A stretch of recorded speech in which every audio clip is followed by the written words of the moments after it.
Hello，大家好，歡迎嚟到 BMHK。咁今日講嘅一本書呢，就係《北極熊的一天》。小朋友有冇試過做功課嘅時候呢，求其填㗎？咁呢個故事正正就係呢度開始。咁呢，小朋友呢就收到一份功課啦，老師就要填下佢。我哋今個禮拜要學嘅呢，就係北極，寫3樣關於北極熊嘅事。課堂呢，即係返到學校之後就同同學分享啊。你會點做啊？你係咪都會求其寫啲嘢落去啊？咁呢，因為呢個小朋友佢都唔知北極熊係點㗎，亦都唔知道北極係點，於是乎佢又好想睇電視，咁佢就好簡單咁寫咗3樣嘢啦。它們很大，它們會吃東西，它們很兇。兇呢，真係好惡嘅意思啦。點知佢睇緊電視嘅時候，有隻北極熊出咗嚟啊！佢話：我們不像你想的那麼兇。佢好溫柔咁樣爬咗喺度望住呢個小朋友，小朋友嚇到點啊？連個遙控都跌咗落地下。小朋友發現一隻大熊就在我家裏，呢隻大熊呢，好大隻咁穿咗喺佢屋企。咁呢隻大熊就介紹啦，以我嘅年齡，其實還算個小個子。我的名字叫歐洛法。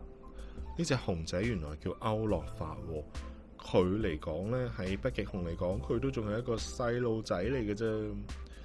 咁女孩子就介紹翻自己啦，我叫蘇菲。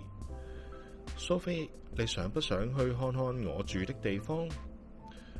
隻熊邀請佢去北極啊！蘇菲有啲驚啊，佢想走開，佢想離開呢件事。佢話：哦，不，謝了，我看過相片。唔使啦，我睇過相噶啦，多謝晒啊！咁樣，北極熊 boom 帶咗佢去，親自走一趟更好，自己嚟一次仲好啦。北極熊將佢帶咗去北極啊，有好多冰啦，我哋見到係咪啊？好靚嘅一個海，唔知仲有啲咩呢？這裏什麼都沒有啊！蘇菲見到咩都冇。北極熊就話啦：我有很多東西想帶你去看，你餓了嗎？北極熊冇理到佢，就帶住蘇菲去睇佢想帶佢睇嘅嘢啦。我們要吃什麼？蘇菲問佢。北極熊話：不如食我的最愛鮮魚排，鮮魚排即係鮮魚嘅一啲魚餅，成條魚咁樣。跟住佢哋又再傾啦。北極熊話：我還喜歡聽音樂，音樂，鯨魚的音樂，鯨魚才不會演奏音樂。北極熊分享俾佢聽，原來北極熊中意聽音樂，係嚟自鯨魚嘅音樂。但係鯨魚又冇一啲樂器，咁佢點識演奏音樂啊？蘇菲就覺得佢亂講啦。北極熊就話：當然他們會。佢潛個頭落去水底裏面做咩呢？佢帶佢睇呢條鯨魚啊！原來鯨魚就喺度為佢演奏緊音樂啊！當然啦，我哋聽唔到，我估個音樂係，因為鯨魚其實都係會發出啲聲音嘅。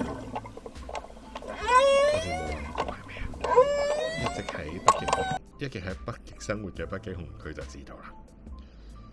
蘇菲覺得好有趣啊！佢一路行嘅時候呢，見到啲冰啦，冰層裏面原來有唔同嘅小動物㗎。佢就問佢啦：在這下面還有什麼？北極熊諗咗一陣就答佢：海豹、狐狸、雪兔。但係呢啲動物呢，都唔睬佢㗎，所以點解？因為佢驚北極熊食咗佢啊，係咪啊？佢就話啦：不過他們都躲着我，還有更多哦。仲有啲咩呢？唔知道。咁作者就帶我哋睇咗啦。有好多唔同嘅動物喎。咁我諗小朋友都睇到啦。北極熊唔止帶佢睇動物，仲會話俾佢知：我有陣時會喺呢度瞓覺，有時會喺嗰度瞓覺。悶嘅時候佢會做啲咩啊？佢會瞓喺啲冰上面睇下啲雀仔喎。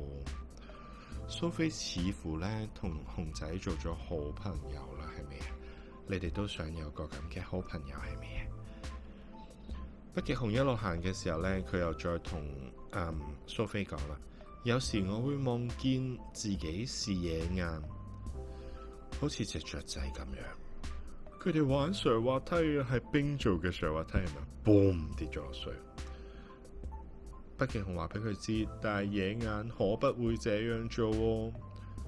可不會這樣做嘅意思就即係話先唔會咁做，或者就唔會咁做咯。咁佢就滑咗呢個冰做嘅滑梯，跌咗落個海度喎。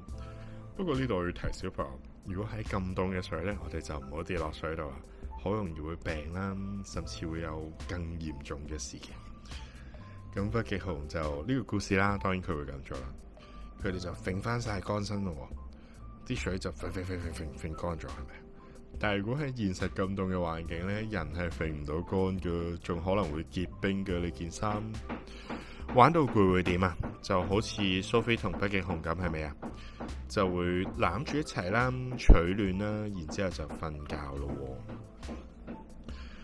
但係一路瞓，嚿冰融開咗，越飄越遠，越飄越遠。北極熊望一望，提佢啦：蘇菲，快醒醒！我哋要回到岸邊啊！吓，點返去啊？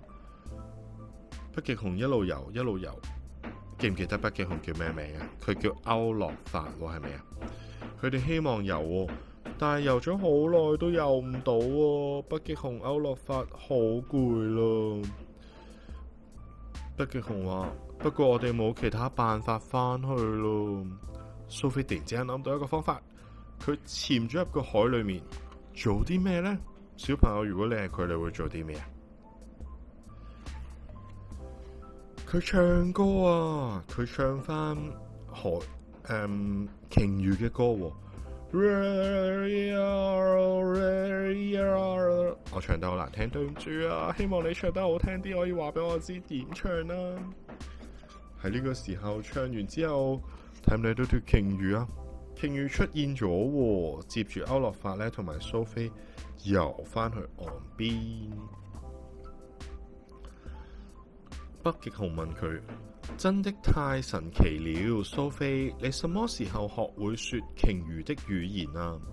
蘇菲答佢：今天。佢哋一齊睇緊啲咩啊？睇唔睇到啲倒影啊？係野雁啊！佢哋一齊睇緊雀仔。天色越嚟越暗啦，就嚟夜晚啦，係咪啊？有個好靚嘅夜景。北極熊同佢講：那正好，我還有一樣最喜歡的東西，現在就帶你去看。佢帶佢去睇啲咩呢？哇，係北極光啊！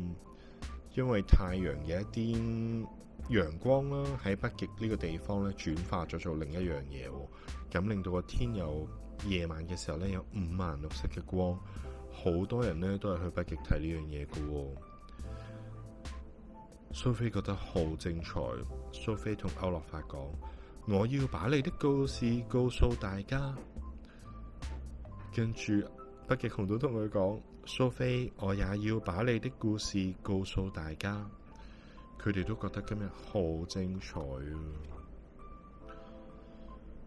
蘇菲返屋企，佢將呢啲嘢慢慢寫返晒出嚟，畫好做佢嘅記錄。